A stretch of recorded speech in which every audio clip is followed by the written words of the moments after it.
This is Jessica for Press Plus One, and I am with Nate and Dante from CAI.RO.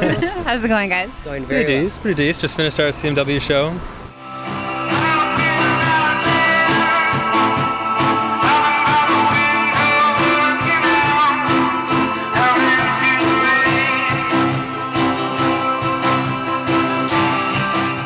Have you been able to check out a lot of CMW acts? Yes, has, actually, yeah. I was out and about last night like crazy. I went to 3 or 4 places. I saw a monster truck and Caitlin. Caitlin's here.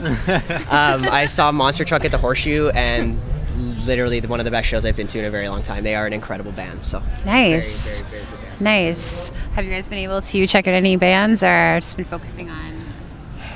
Last night we saw Eastborough. Yeah, Oh, we saw yeah, Eastborough Eastborough too. from Ottawa. Playing, You saw some of the bigger shows. Yeah, I went to shoot.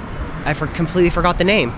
There's so many bands. I went and saw So many I bands. saw Big Scary. I saw just a part of it though. Saw Ben Kaplan. Yeah, we saw Ben Kaplan and the Casual Smokers. We saw the Sandman Viper Club with Audio Blood. Oh yeah, yeah. they're supposed to be really good. They are out of control. So like indie and amazing. It's great. They're so twangy. I love it. Awesome. Yeah. Everything I saw was great, but Monster Truck was so good. Aren't they from Berlin? Cool. No, I think they're Toronto. I don't know. Maybe. So the name CAI.RO. Have you guys ever been to CAI.RO?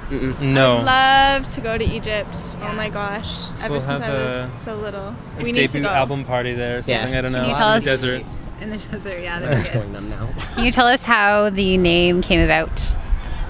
It's sort of a long story. Well, we were trying to think of names, and there's 6 of us, so we could not agree. So we had a dictionary party, and I forget who it was, but someone had a travel dictionary. Yeah. And they pulled out CAI.RO, and we were like, oh, and we all liked it for kind of different reasons. And it turns out that earlier in the year or something, Nate had written a journal entry about his word of the year was to conquer, and it turned out that that's what CAI.RO means, to conquer. Yeah. So It's very Nice. serendipitous. Yeah. Very And it was weird. all Very it was nice. the first time out of all of those sessions that we're all like, yeah. And that's like it's tough sometimes when you have to pick band names. It isn't like people say it's tough. It is really tough. But that was the first time that we were like all in the same time. We were all like, yeah, that's it. So Especially on the Canadian scene, there's Yeah. like such a diverse yeah, group it's so of- hard to find names, Yeah. man. Everything's taken. So Yep. Noticed that you covered Radiohead tonight. That was pretty cool. yeah, it's like more of a kind of like medley. mixed it into. Yeah, we like Yeah. That was medleys. really, really awesome. Well, we were playing in a rehearsal one day. I'm like, this really sounds a lot like surprises, and we're like, well, we should just like combine it because we've never really done anything like that. We've never done covers. Yeah, we And- tried one cover that one time. It's just not. I don't know. It didn't come off not well. a Like, cover band. yeah, like. But If you had to do one cover from like one band, do you have like a favorite cover that you could?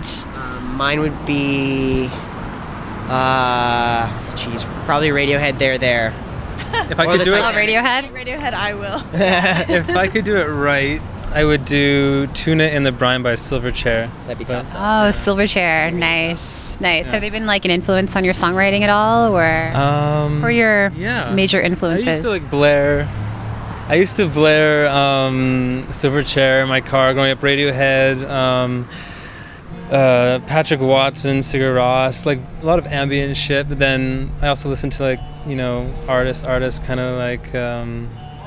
I really liked Royal Wood. When I moved out here, I found out about him, and I don't know. I'm all over the place. So you're originally from BC, Nate. Yeah. Were you playing music in BC, and how have you found how is the music scene different in BC than from Toronto? Is there a huge difference at all, or?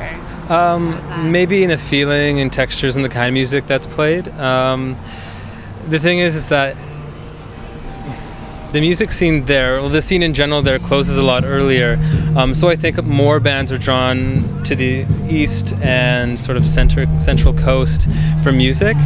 I was playing music out there, but I was doing the acoustic thing. That was, I guess, the popular thing to do out there. But there's a lot of great bands that have come out of the West Coast that don't necessarily fit the stereotype of the West Coast band. So, Cool. And Caitlin, I understand you come from a very classical background. How many instruments do you actually play? 16. No, coming from a classical background, it's pretty insane. So because of that training, you can kind of pick things up fairly easily. Yeah. So violin, piano, tiny bit of guitar. My new goal is to learn bass. I think I can do it. A little Hot bit of bass vocals. Cello.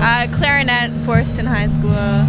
Did you ever think that you'd be using your classical training in or your classical background in the nice indie rock band? No, once again, totally serendipitous. Craigslist, sketchy apartment rendezvous. Yeah. But I reached a point, where I was like, am I going to be a classical violinist? I didn't want to. It's boring. You're playing by yourself. You're training 6 hours a day. You got to be homeschooled. No offense. It's not. No offense to classical artists. I love you, but this wasn't for me.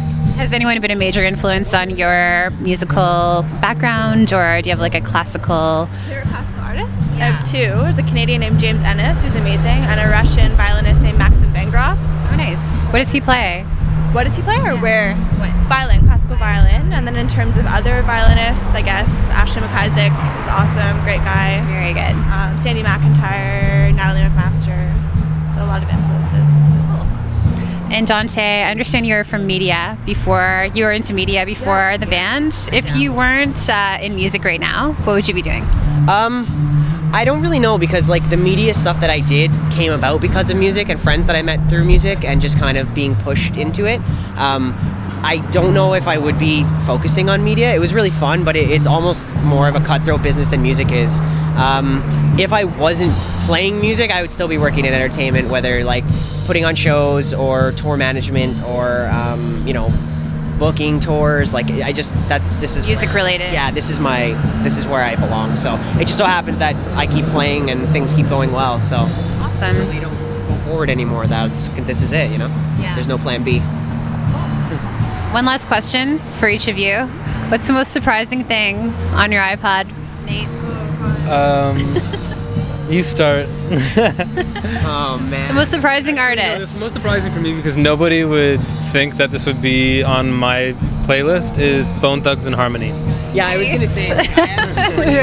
I have some pretty like grimy hip hop artists. Like there's a kid that's part of the Odd Future Wolfgang kind of crew, but he's really the only one that's talented. His name's Earl Sweatshirt, and he's absolutely incredible hip hop artist. But yeah, usually when people see my iPod and they go through and realize how much hip hop I have, like Farside and Tribe Called Quest and all these old school hip hop, they're kind of surprised by that. And then like, what else do I have on there that's kind of weird?